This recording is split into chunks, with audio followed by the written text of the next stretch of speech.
여러분 모두에게 함께 있기를 주님의 이름으로 축원합니다. 여러분, 세상 살면서 힘든 일이 참 많지요.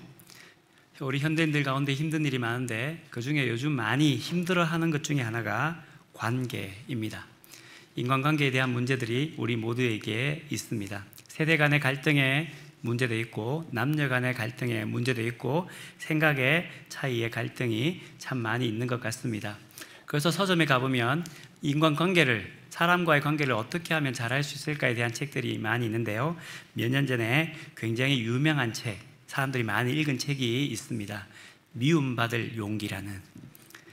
그 말은, 그 책에서 잘 얘기하고 있는 것은 무엇이냐면, 내가 나와의 관계를 잘 정립하고 그 관계 속에서 옆 사람과의 관계 속에 어느 정도의 간격을 정하고 그 간격 속에서 그 사람에게 모든 것이 잘 보이는 것이 아니라 그 사람과 나의 간격을 잘 정해야 된다라는 주제가 미움받을 용기라는 책에 있는 것을 볼 수 있습니다. 그 책뿐만 아니라 많은 책들이 현대인들은 참 관계가 어렵습니다 라는 것들이 많이 나타오는데요, 그 중에서도 정말 관계하기 힘든 사람이 있습니다. 그 사람은 어떤 사람이냐면 사이코패스, 소시오패스 같은 사람입니다.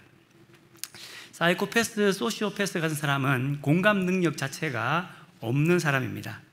타인과의 관계 속에서 내가 타인에게 어떤 해를 끼쳐도 나에게 죄책감을 느껴지지 않는 거죠. 사람은 이성과 감정이라는 두 가지가 있는데, 보통의 사람은 이성적으로 생각한다 할지라도 감정이 연결되어지고 있고, 감정적으로 행동한다 할지라도 이성이 연결되어져 있는데, 사이코패스, 소시오패스 같은 사람들은 이 감정과 이성이 완전히 구분되어져 있습니다. 그리고는 타인이 어떤 아픔을 당하고 나를 통해서 어떤 어려움을 당해도 별로 내가 감정적으로 어렵지 않는 사람들, 그 사람들을 사이코패스 혹은 소시오패스라고 이야기합니다. 근데 이 사이코패스와 소시오패스는 조금 다릅니다. 사이코패스는 어떤 사람들이냐면 선천적으로, 유전적이나 선천적으로 내 기능에 문제가 있거나 내가 손상이 있는 사람들이라는 겁니다. 그 사람들은 이 손상이 선천적으로 있기 때문에 태어날 때부터 타인에 대한 공감을 할 수 없는 사람들입니다.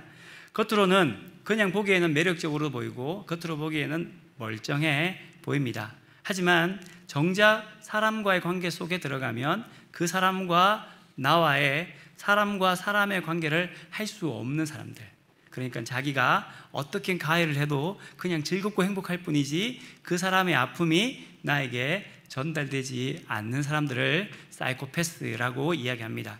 예를 들면 우리 유영철이라는 사람이나 강호순 같은 사람들을 사이코패스라고 이야기합니다. 근데 소시오패스는 조금 다릅니다.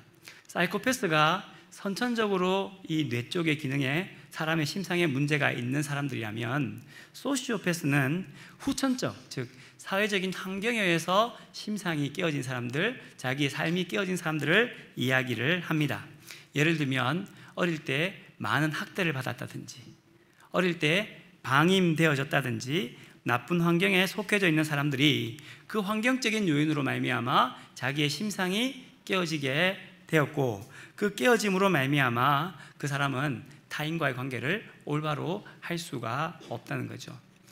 소시오패스 중에 많은 사람들의 특징이 있는데, 그것은 무엇이냐면 감정적이라는 겁니다. 자기의 감정이 자기의 마음을 사로잡으면 나도 모르게 그 감정에 따라서 모든 것이 움직여가는 사람들입니다. 충동적으로 범죄를 저지르고 충동적으로 어떤 일을 하고, 그리고는 이렇게 얘기합니다. 내가 충동적으로 누군가에게 가해를 가했는데 그것은 내가 어렵고 힘들기 때문입니다. 내가 문제가 있기 때문입니다. 그러니 그 사람의 아픔은 나에게 관심이 없습니다 라고 생각하는 사람들이 소시오패스라고 이야기를 합니다.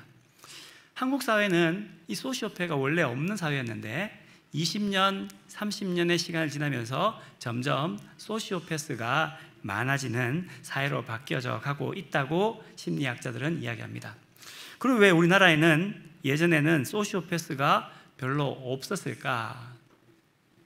지금은 아니지만 예전에 우리 어르신들이 어릴 때만 하더라도 우리가 살고 있던 가족은 대가족 중심적 사회입니다.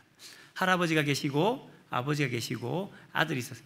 보통 3대가 함께 아우러져 사는 대가족이 어느 자리에 살고 있었고, 그리고 그 마을은 그 대가족이 몇 가구 모여서 함께 아우러 사는 가족들이 이 보통의 우리가 살고 있는 가족들이었습니다. 그러니까 태어나면서부터 대가족 속에서 어른들과 어떤 관계를 맺어야 할 것인지, 또한 아이들과 어떤 관계를 맺어야 할 것인지, 내 밑에 사람들과 어떤 관계를 맺어야 할 것인지가 그 대가족 사회에서는 오랫동안 함께 연결해져 왔기 때문에 관계적인 어려움들이 있긴 하지만, 그럼에도 불구하고 내가 어릴 때부터 관계에 대한 학습이 있었기 때문에 어느 정도 관계할 수 있었다고 합니다. 그런데 이 대가족이 이제 산업화되면서 핵가족으로 바뀌게 되었습니다. 그러다가 조금 더 지나서 우리 이제 디지털 사회로 바뀌면서 핵 개인의 시대, 자의적이든 타의적이든 나도 모르게 1인 가족들이 점점 많아지는 시대로 바뀌게 된 겁니다. 그러다 보니 관계하기가 어렵게 되는 거죠. 관계를 배울 수 없는 일들이 우리에게 있다는 겁니다. 어릴 때에 우리 예전 사회가 소시오패스가 많이 없는 이유 중에 하나, 또 하나 이유는 무엇이냐면 아이들을 어릴 때에 안아주었기 때문이라는 거예요. 우리 서양 사회는, 그 서양에서는 사진을 찍을 때에 아이들이 걸을 수 있으면 다 세워서 사진을 찍는다고 합니다. 근데 우리나라는 아이들이 어릴 때에 학교에 들어가서도 귀여우면 계속 앉지 않습니까? 그래서 안아서 아이들을 키우는 것들이 한국 사회의 문화이다 보니 자기 아이를 안고 그 가운데에 서로 체온과 체온이 만나게 되고, 그 안음으로 말미암아 그 마음속에 안정감을 느끼게 되고, 그렇기 때문에 그 시대에는 소시오패스가 별로 없었는데 점점 시대가 바뀌어져 가면서 이 시대가 소시오패스가 많아지게 되고, 그 소시오패스가 많아진다는 말은 바꿔 이야기하면 오늘날 한국 사회가 관계하기가 매우 어려운 시대가 되었다라고 말할 수가 있습니다. 특별히 가족들 간의 관계가 어려운 시기가 언제냐? 여러분, 언제일까요? 명절입니다. 추석 명절이나 설 명절이 되게 되지요. 그러면 예전엔 쉽게 할 수 있던 이야기를 지금은 쉽게 할 수가 없습니다. 작년 한 나이가 든 우리 청년들을 향하여서 요즘 결혼 안 하냐? 또 결혼해서 온 젊은 부부에게 이제 애 놓을 때 안 되었느냐라는 이야기를 해야 될까요? 하지 말아야 될까요? 안 됩니까? 왜 안 됩니까? 예전 대가족 시대 때는 그 이야기하는 것이 너무 쉬운 시대였습니다. 우리 어르신들은 그것이 너무나도 당연하고 그렇게 하는 말하는 것이 당연한 시대였습니다. 그러나 시대가 지나면서 이런 이야기를 할 수 없는 시대로 바뀌어져 가게 되었습니다. 네, 예전에는 맞는 이야기였지만 지금은 우리 개인적인 삶도 있고 여러 가지 일들이 있기 때문에, 계획이 있기 때문에 그 이야기를 하지 않는 것이 맞는 것처럼 맡겨지게 되는 거죠. 그러다 보니까 어른과 우리 젊은 세대 간의 갈등이, 관계 어려움들이 생기게 됩니다. 제가 교회를 다니면서 목회를 하면서 우리 집사님들에게 들었던 이야기 중에 좀 마음에 담긴 게 하나 있습니다. 무엇이냐면, 목사님 저는 시금치를 안 먹어요. 왜 시금치를 안 먹습니까? 라고 물었더니 시자 들어가지 않습니까? 특별히 우리 명절이 되어지면 시어머니와 며느리가 만나게 됩니다. 또 며느리와 며느리들이 만나게 됩니다. 그러다 보면 각각의 개인차들이 있죠. 시대차도 있고 서로 간에 있습니다. 그리고 이 관계가 어려운 것이 생겨나게 되는 일들을 우리에게 많이 보게 됩니다. 우리 권사님들과 어디 신방을 가다가 말씀을 나누는데 그 이야기 하시더라고요. 아들이 명절에 와서 아들이 부엌에 들어가서 설거지를 하면 기분이 어떠실까요? 안 좋답니다. 사위가 들어가서 설거지를 하면 왜 그런지 모르겠지만 그렇다고 합니다. 이런 문제들로 인하여서 어느 순간인가 신앙인의 가정이지만 세대 간의 또는 혹은 서로 간의 우리 갈등들과 관계 어려움들이 우리 교회 공동체 가운데서도 신앙인들 가운데도 있는 것 같습니다. 근데 이런 관계의 문제가, 가족 간의 관계의 문제가 우리에게만 있는 것이 아니라 믿음의 조상이라고 말하는 아브라함과 이삭과 야곱의 가정에도 그러한 일들이 있는 것을 볼 수가 있습니다. 아브라함에게는 사라와 하갈 사이에 서로 간의 갈등의 문제가 있었고, 오늘 우리가 읽은 이 에서와 야곱, 이삭의 집안에서는 쌍둥이 형인 에서와 쌍둥이 동생인 야곱 사이의 관계가 문제가 있는데, 어느 정도로 심한 골이 깊었냐면 에서가 이렇게 말합니다. 내가 반드시 내 동생을 야곱을 죽이겠다 할 정도로 관계에 어려움이 있게 되었던 것이죠. 그래서 그의 어머니, 그 둘의 어머니인 리브가가 형제끼리 큰일이 날겠다 싶은 생각이 들어서 야곱을 자기의 오라버니 집인 하란인 라반의 집으로 야곱을 떠나보내게 되었고, 그곳에서 20년이 지나게 되었고, 20년 지난 그 시점에 에서와 야곱이 만나고 가족이 회복되는 일들이 오늘 본문 33장에 나타난 것을 볼 수가 있습니다. 오늘 본문은 야곱과 에서가 만나서 회복하고 아름다운 만남이 이루어지는 장면입니다. 그런데 그들이 20년 동안의 그 갈등의 어려움들이 있었는데 어떻게 이 회복이 되었는가? 오늘 우리가 본문을 읽고 있지만 이 33장의 말씀은 33장에 시작되어지는 것이 아니라 32장부터 그 회복의 역사가 일어나는 것을 볼 수가 있습니다. 에서와 야곱이 화해를 하게 되었는데, 그 화해는 지금 보여지는 그 화해 장면만 있는 것이 아니라 보여지지 않는 장면부터 시작하여 그 화해와 만남이 시작되고 있다는 것이죠. 야곱이 형을 피해서 20년 동안 하란 지방에 도망갔다가 이제 집으로 돌아오게 되었습니다. 그에게는 문제가 생겼습니다. 어떤 문제냐면 형 에서를 만나야 되는 문제였습니다. 그래서 야곱은 정탐꾼을 앞에 먼저 보냅니다. 그랬더니 그 사람이 돌아와서 이렇게 이야기합니다. 32장 6절에 보면 사자들이 야곱에게 돌아와 이르되 우리가 주인의 형 에서에게 이른즉 그가 400명을 거느리고 주인을 만나러 옵니다 라고 이야기를 합니다. 그때 야곱이 느낀 감정이 어떤 감정이냐면 7절에 야곱이 심히 두렵고 답답했다라고 이야기하고 있고, 11절 말씀 32장 11절에 보면 내가 그를 두려워하였다, 내 처자들을 칠까 겁이 났다라고 이야기를 하고 있습니다. 이제 에서를 만나야 되는데 에서를 만나는 그 장면에 야곱의 마음은 어떤 마음이었냐면 두렵고 떨리고 답답하고 겁이 났다라고 이야기를 하고 있습니다. 그래서 이 야곱은 하나님께 간청하고 기도합니다. 32장 9절부터 12절까지의 그 간청의 말씀이 나타납니다. 첫 번째는 하나님께서 나를 돌아가라고 이야기했지 않습니까? 그리고 은혜 베푼다고 말씀하지 않았습니까? 하는 말씀이 9절에 나타나고 있고, 그래서 10절에 보면 하나님 은혜 받아서 내가 2때나 더 많이 내 자손이 생겼습니다 라고 고백하고 있습니다.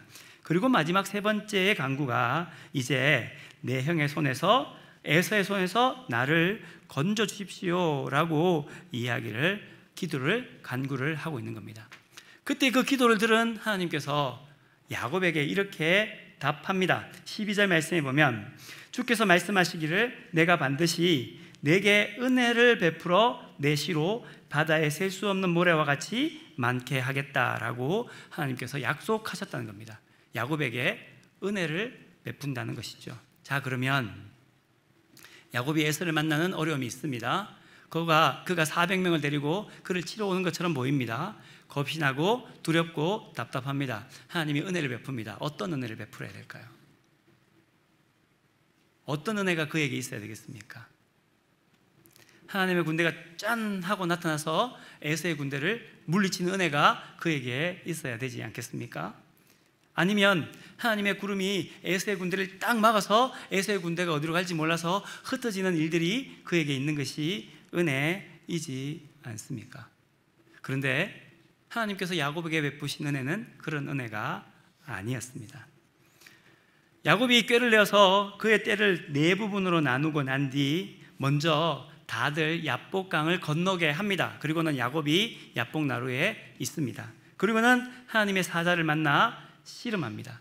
그 씨름할 때 하나님께서 그에게 은혜를 베푸시는데 어떻게 은혜를 베푸시냐면 32장 25절 말씀에 보면 자기가 야곱을 이기지 못함을 보고 그가 야곱의 허벅지 관절을 치매 야곱의 허벅지 관절이 그 사람과 씨름할 때에 어긋났더라 라고 말합니다.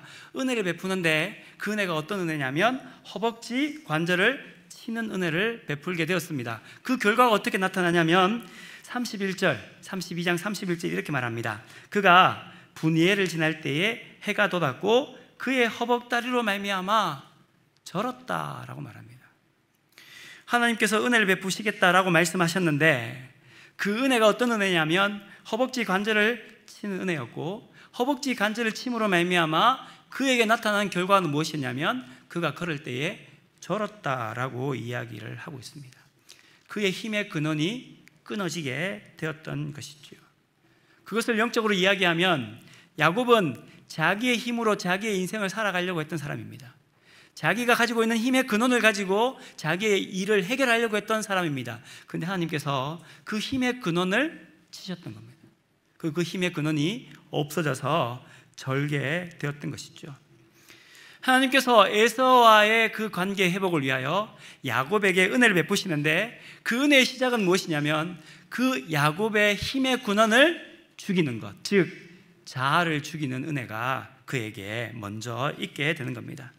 하나님 앞에, 사람들 앞에 있는 그 일들 속에 자기의 힘으로 모든 것을 할 수 있고 승리할 수 있다라고 생각했던 야곱의 생각과 결정과 삶에 하나님께서 그것을 치시고 너의 힘이 아니라는 것을 그에게 말씀해 주고 있는 것이죠. 그렇게 자기의 힘이 빠진 야곱, 그 야곱에게 하나님의 은혜를 받고 난 뒤에 야곱에게 변화되는 일들이 있습니다.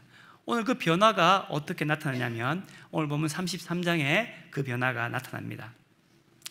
33장 1절에 보면 야복나루에서 하나님을 만나고 난 뒤에 절면서 그 하나님의 분해를 지나 그리고 이제 에서를 만나러 나아갑니다. 나아갈 때에 눈을 들어보니 에서가 400명의 장정을 거느리고 오는 것을 보게 됩니다. 그때 그는 이렇게 합니다. 자식들을 나눕니다. 레아와 라헬과 두 여종에게 맡기고 그리고는 마지막 라헬과 요셉을 제일 뒤에 두었습니다.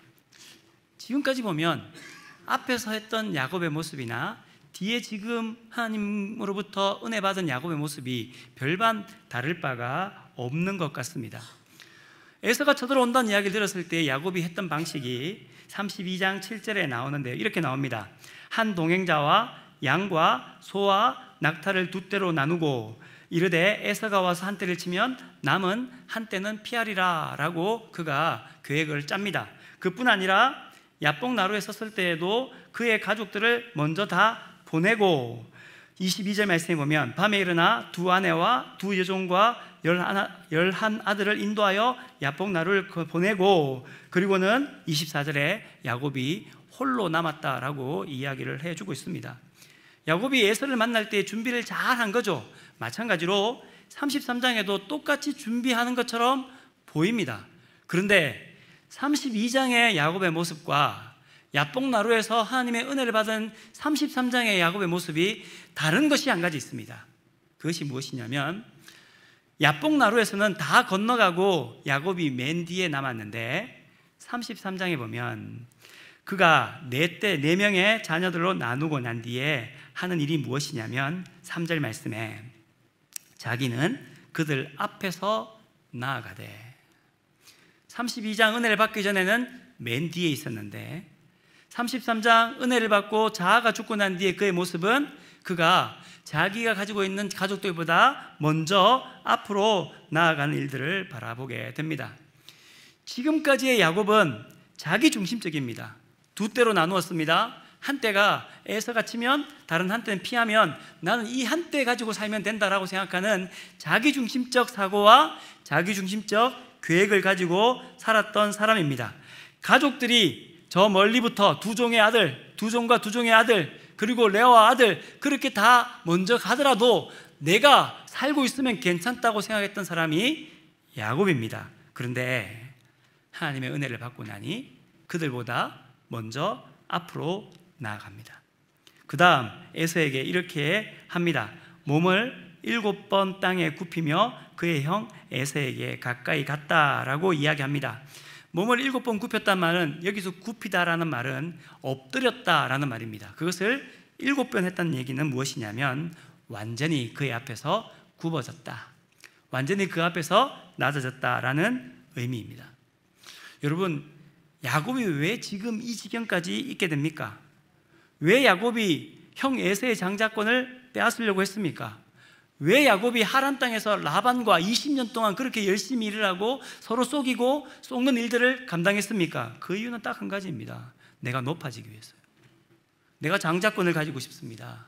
내가 라헬을 갖고 싶습니다. 내가 양떼를 많이 갖고 싶습니다 하는 더 많이 가짐을 위해서 그의 인생을 살았는데, 하나님의 은혜를 받고 난 뒤, 그의 자아가 끊어지고 난 뒤에 그가 했던 일이 뭐냐면, 내가 먼저 죽고 당신 앞에 내가 7번 동안 땅을 굽힙니다. 나는 당신의 종입니다 라는 뜻이 그 속에 있는 것이죠. 어떻게 야곱이 에서에게 나는 당신의 종입니다 라고 말할 수 있었을까요? 그 이유에 대해서 야곱은 이렇게 이야기합니다. 5절 말씀에 보면 에서가 여인들과 자식을 보고 이렇게 말하죠. 너와 함께한 이들이 누구냐? 라고 말할 때에 야곱이 이렇게 고백합니다. 하나님이 주의 종에게 은혜로 주신 자식들입니다. 여기서 중요한 것은 하나님이 누구냐? 하나님이 나의 주인입니다. 내가 하나님의 종입니다 라고 고백하며 살아갑니다. 야복나루에서 하나님과 씨름했습니다. 하나님과 승리했습니다. 그러나 하나님 앞에 온전히 굽혀지지는 않았습니다. 하지만 그 땅 속에서 하나님께서 허벅지 관절을 치심으로 말미암아 그가 절고 낮아짐으로 말미암아 그는 이제부터 이렇게 고백하는 겁니다. 하나님이 나의 왕이십니다. 나의 주님이십니다. 나는 하나님의 종입니다. 그러니 나의 힘대로 살지 아니하고 하나님의 힘대로 삽니다라고 고백하니 하나님을 바라보는 그 모습을 가지고 그가 살게 되었고, 그래서 그 하나님을 바라보는 모습으로 말미암아 7번 땅에 자기의 몸을 굽히고 있는 것이지요. 그가 이렇게 고백합니다. 10절 말씀에 보면 형님의 얼굴을 배운즉 하나님의 얼굴을 뵙는 것 같습니다. 야곱이 에서를 바라볼 때에 옛날처럼 나의 경쟁자로, 내가 승리한 자로 바라보는 것이 아니라 야곱이 에서를 바라볼 때에 하나님의 얼굴을 보았듯이 그 얼굴을 바라보는 모습으로 형님을 바라보게 되었던 것이죠. 왜인가요? 하나님의 얼굴을 봤거든요. 32장 30절 31절에 보면 야곱이 그곳 이름을 브니엘이라 하였으니 그가 이르기를 내가 하나님과 대면하여 보았으나 내 생명이 보존되었다 함이더라. 그가 브니엘을 지날 때에 해가 돋았고 그의 허벅다리로 말미암아 절었다라고 말합니다. 브니엘이 뜻이 뭐냐? 하나님의 얼굴입니다. 야복나루에서 하나님의 얼굴을 보았습니다. 그리고는 하나님께서 그에게 은혜 베푸셔서 허벅지 관절을 치셨습니다. 그가 절면서 갑니다. 해가 떠오릅니다. 하나님의 빛이 그에게 비칩니다. 그러니 이제부터 그의 삶을 살아가는 삶의 방식과 사람을 대하는 방식은 무엇이냐면 하나님의 얼굴을 보듯이 옆에 사람을 바라보게, 에서를 바라보게 된 거죠. 여러분, 오늘 제가 여러분들의 얼굴을 바라봅니다. 여러분들의 얼굴과 바라보는 이곳에 우리는 그냥 한 사람과 한 사람이 얼굴과 얼굴을 맞대고 있는 것이 아니라 우리의 중간에 하나님이 계십니다. 그래서 저는 여러분들을 바라볼 때에 하나님의 얼굴을 바라보듯이 여러분의 얼굴을 바라보는 것이고, 여러분들은 옆에 있는 분들이나 저를 바라볼 때에 하나님의 얼굴을 바라보듯이 우리가 서로를 바라보게 되는 것이죠. 가족 관계도 마찬가지입니다. 아버지가 자녀를 바라볼 때에 하나님의 얼굴을 바라보듯 자녀를 바라보는 겁니다. 자녀가 아버지 어머니를 바라볼 때에도 하나님의 얼굴을 바라보듯 바라보게 되는 것이 하나님께서 주시는 가정의 만남이라는 것이죠. 어떻게 그런 일이 일어날 수 있을까? 그것은 은혜 때문입니다. 하나님께서 은혜를 베푸셨기 때문입니다. 32장 33장에 보면 계속해서 은혜에 대한 말씀이 나옵니다. 32장 9절 말씀에 보면 내가 내게 은혜를 베풀리라 하셨느니라. 12절에 보면 내가 반드시 내게 은혜를 베풀어. 33장에도 5절에 보면 하나님이 주의 종에게 은혜로 주신 자식들입니다. 8절에도 내 주께 은혜를 입으려 함이니이다. 10절에 형님의 눈앞에서 은혜를 입었사오면 11절 하나님이 내게 은혜를 베푸셨고. 우리가 하나님의 얼굴로 말미암아 야곱이 에서를 바라보듯 형님의 얼굴을 배운즉 하나님의 얼굴을 뵙는 것 같습니다라고 말하는 이유는 은혜가 우리에게 있기 때문에, 하나님의 은혜가 우리의 마음속에 물솟듯 일어나고 그 은혜를 통하여 살아가기 때문에 우리는 우리의 기준과 우리의 높아짐으로 옆에 사람을 바라보는 것이 아니라 야곱이 에서를 바라보듯 그 은혜의 마음으로 옆에 사람들을 바라보게 되는 것이죠. 그것을 무엇이라 하느냐? 겸손이라고 합니다. 성경에 보면 각각 자기보다 남을 낮게 여긴다라고 말합니다. 가족이 함께 모입니다. 함께 모이면 각각 자기보다 남을 낮게 여기기보다 비교합니다. 세상의 가치로 얼마의 시간을 썼느냐, 얼마의 돈을 썼느냐, 얼마나 노력하느냐, 어떤 일을 하느냐에 따라서 순위가 결정됩니다. 그러나 하나님의 은혜 받은 자의 특징은 무엇이냐면 그 은혜로 하나님의 얼굴을 바라보고 지나왔으니 그 하나님의 얼굴로 말미암아 부모님이 자녀를 바라보고, 자녀가 부모를 바라보고, 동기가 형이 동생을, 동생이 형을 바라보는 일들이 일어나게 되는 것이죠. 그 일이 야곱에게만 일어난 것이 아니라 에서에게도 일어납니다. 앞에 말씀해 보면 사자를 보냅니다. 그때 그 사자가 야곱에게 돌아와 이렇게 이야기를 하죠. 32장 6절에 보면 그가 400명을 거느리고 주인을 만나러 오고 있습니다 라고 말합니다. 여러분, 우리가 어떤 다툼이 있었습니다. 다툼이 있을 때에 그 사람이 나한테 화해하러 오는지 아니면 싸우러 오는지는 어떻게 알 수 있느냐? 어떤 복장과 누구랑 오느냐에 따라 차이가 납니다. 예를 들어서 어떤 아내와 또 아내가 싸웠습니다. 그런데 그 아내가 또 그 사람에게, 싸운 사람에게 찾아올 때에 남편을 대동하고 옵니다. 그 말은 무엇이죠? 더 싸워보자, 이런 말입니다. 두 분이 싸우셨습니다. 그런데 한 분이 선물을 들고 돌아옵니다. 그럼 어떤 의미입니까? 화해합시다 라는 의미죠. 에서가 400명을 데리고 올 때에 그들의 모습을 바라보았습니다. 종이 왔습니다. 주인을 만나러 옵니다 라는 그 말 속에는 어떤 말이 있냐면 에서가 야곱과 싸우고자 20년 전 야곱을 죽이겠다는 그 자기의 맹세를 실천하러 오는 것처럼 보입니다. 그러니까 야곱이 어떤 마음이 가지냐면 두렵습니다, 답답합니다, 하나님 앞에 이렇게 말씀하죠. 겁이 났습니다. 오늘 본문의 33장 1절에 보면 야곱이 눈을 들어 보니 에서가 400명의 장정을 되느리고 오고 있다라고 이야기를 합니다. 그때 야곱이 절면서 그 7번 몸을 굽히고 그리고 에서에게 나아갑니다. 에서가 한 행동이 놀랍습니다. 4절 말씀에 에서가 달려와서 그를 맞이하여 안고 목을 어금 맞추어 그와 입 맞추고 서로 울었다라고 이야기를 하고 있습니다. 분명 400명의 장정을 거느리고 왔다고 했는데 그 400명의 장정을 거느리고 왔는 에서의 모습과 전혀 다른 모습이 나타나고 있는 것이죠. 왜 바뀌게 되었을까? 어떻게 그렇게 되었을까? 그 이유는 딱 한 가지일 겁니다. 에서가 야곱을 볼 때에 불쌍히 여겼기 때문에. 여러분, 한번 야곱의 모습을 한번 생각해 보십시오. 야복나루에서 밤새도록 하나님의 사자와 씨름했습니다. 잠을 한숨도 자지 못했습니다. 그때에 하나님의 사자가 야곱의 허벅지 관절을 칩니다. 그리고는 쩔뚝거리면서 걸을 수밖에 없다고 절었다라고 성경에 말씀해 주고 있습니다. 그 쩔뚝거리며 밤새 하나님의 사자와 씨름했던 그 야곱이, 머리가 헝클었던 그 야곱이 에서에게 몸을 7번 굽히며 다가옵니다. 그때 에서의 마음에 생기는 마음이 무엇이냐? 그를 불쌍히 여기게 되는 거예요. 여러분, 하나님이 우리를 불쌍히 여기는 마음, 누구의 마음입니까? 예수 그리스도의 마음입니다.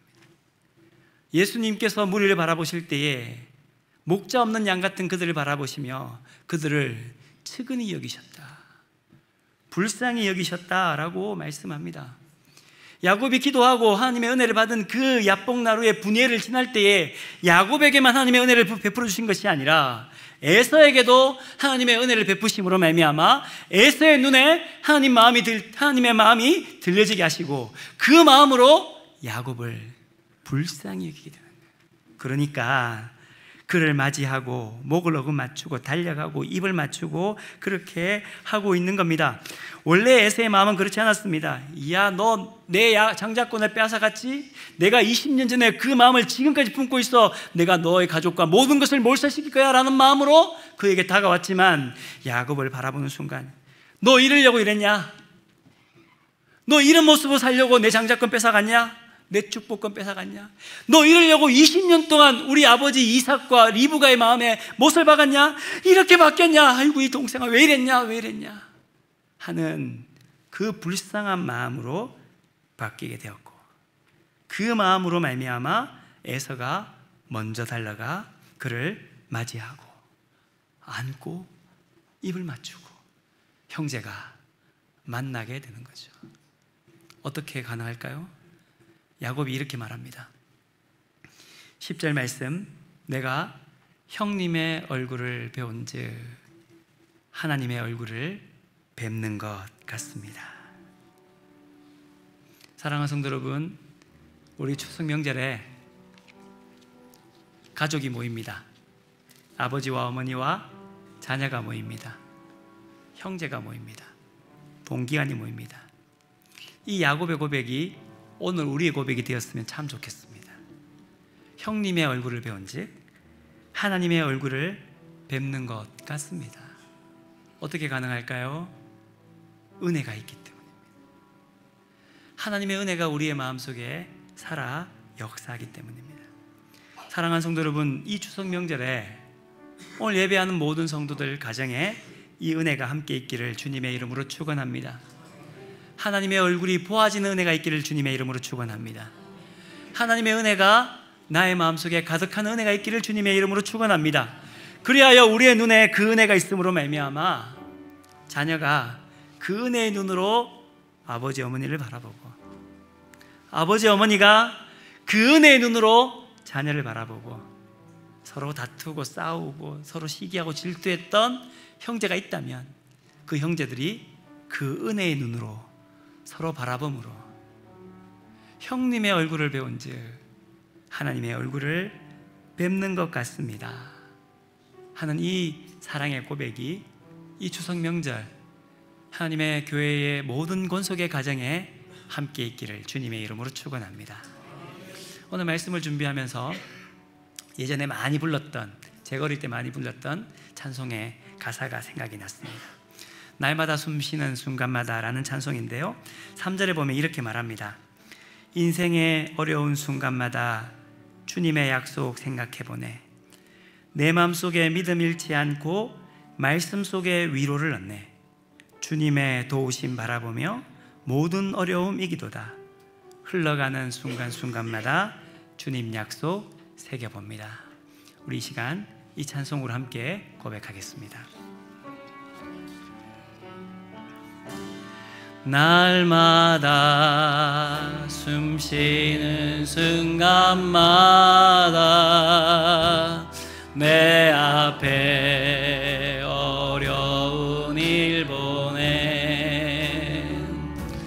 주님 앞에 이 몸을 맡길 때 슬픔 없네 두려움 없네 주님의 그 자비로운 손길 항상 좋은 것 주시도다.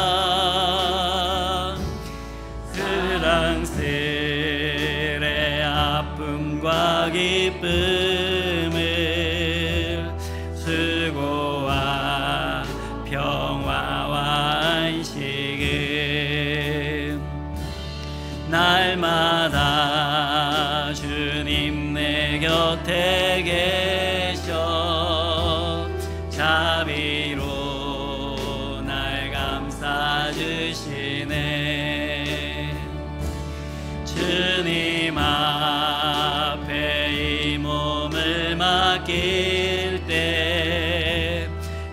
주시네 위로함 주네 어린 나를 품에 안으시사 항상 평안함 주시도다 내가 살아 숨을 쉬는 동안 살피신다 약속한 인생의 어려운 순간마다 인생의 어려운 순간마다 주님 약속 생각해보네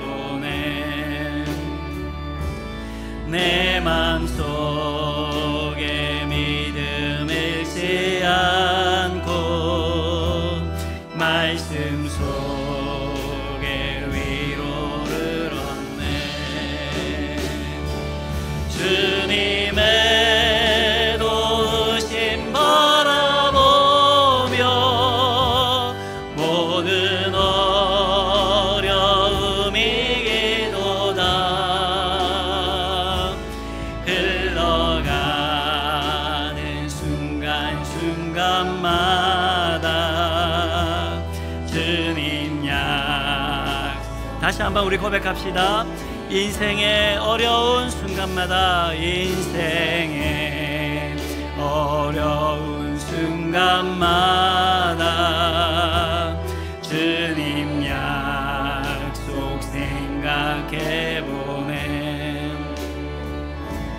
내 맘속에 믿음 잃지 않고 말씀 속에 주님의 그 도우심을 바라보며 주님의 도우심 바라보며 모든 어려움이 기도다 흘러가는 순간순간마다 주님 약속 새겨봅니다. 아멘. 하나님 아버지 감사합니다. 추석 명절을 맞이하여 가족들이 함께 모이게 하시고 다시금 주님 말씀으로 우리가 은혜로 주의 얼굴을 뵙는 것처럼 서로를 바라볼 수 있는 시간 허락하시니 감사합니다. 하나님 아버지 이 시간을 통하여 우리 가족들이 함께 마음을 나누고 함께 식사를 함으로 말미암아 주님 주신 힘을 함께 나눌 수 있게끔 도와주시고 서로가 서로를 격려하고 서로가 서로에게 은혜를 끼침으로 말미암아 아버지 하나님 더욱더 함께 합력하여 강건한 가족이 될 수 있게끔 저희들을 지키시고 인도하여 주시옵소서. 예수님의 이름으로 기도드리옵나이다. 아멘.